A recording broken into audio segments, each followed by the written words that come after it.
छात्रा हूँ। आज का हमारा टॉपिक है भारत और सोवियत संघ के संबंध, जिसे इंग्लिश में कहते हैं इंडियन सोवियत यूनियन रिलेशंस। उसके बारे में पढ़ेंगे कैसे थे और क्या क्या करते थे।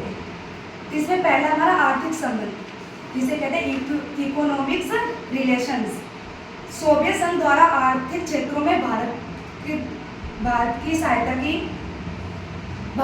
की सरकारी कंपनियों को आर्थिक सहायता देने में उसको बहुत सहायता की थी।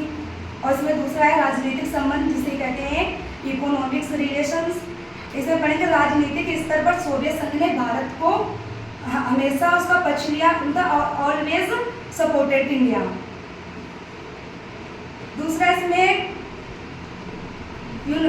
यूएनओ, इसकी फुल फॉर्म होती है यूनियन नेशनल ऑर्गेनाइजेशन। इसकी स्थापना हुई थी 24 अगस्त 1945 में।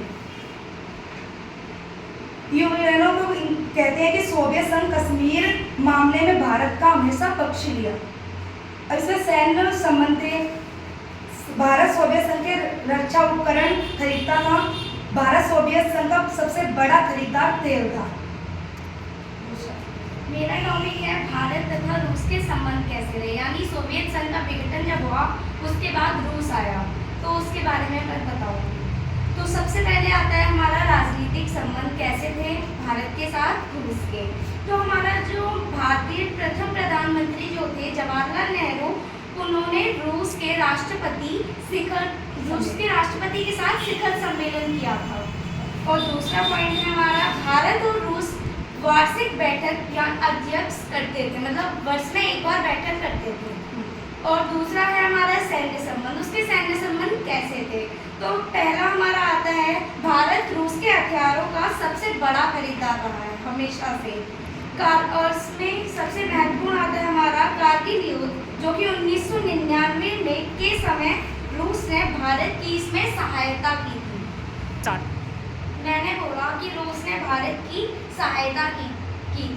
तो अब हम इसके बाद देखेंगे सांस्कृतिक इसके संबंध कैसे रहे हैं। तो रूस में जो भारतीय संस्कृति को बहुत ही सम्मान दिया जाता है, और रूस जो है उसे हिंदी, हमारे भारत के हिंदी गाने तथा फिल्मों में बहुत ही मतलब आकर्षक है उसका हमारे भारत की तरफ।